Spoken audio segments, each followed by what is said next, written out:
বিএনপির জাতীয় নির্বাহী কমিটির তথ্য বিষয়ক সম্পাদক আজিজুর বারী হেলাল বলেছেন, বিএনপি সবসময় সাম্প্রদায়িক সম্প্রীতিতে বিশ্বাস করে।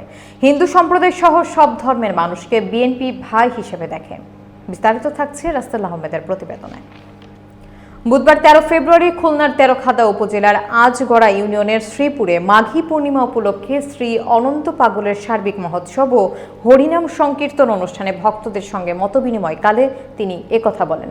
তিনি আরও বলেন, বিএনপি বিশ্বাস করে এদেশে হিন্দু, মুসলিম, বৌদ্ধ, খ্রিস্টান সব ধর্মের মানুষ সমান নাগরিক অধিকার নিয়ে স্বাধীনভাবে বসবাস এবং ধর্মচর্চা করবে।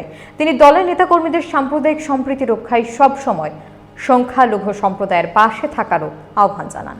উক্ত অনুষ্ঠানে আরও উপস্থিত ছিলেন আজগড়া ইউনিয়ন বিএনপির আহ্বায়ক মোহাম্মদ জাহিদুল ইসলাম, জেলা বিএনপি নেতা শেখ আব্দুর রশিদ, স্বেচ্ছাসেবক দলের আহ্বায়ক আতাউর রহমান রনু, উপজেলা বিএনপির আহ্বায়ক চৌধুরী ফখরুল ইসলাম বুলু, সদস্য সচিব FM হাবিবুর রহমান সহ স্থানীয় বিএনপির নেতাকর্মী ও মন্দির কমিটির নেতারা।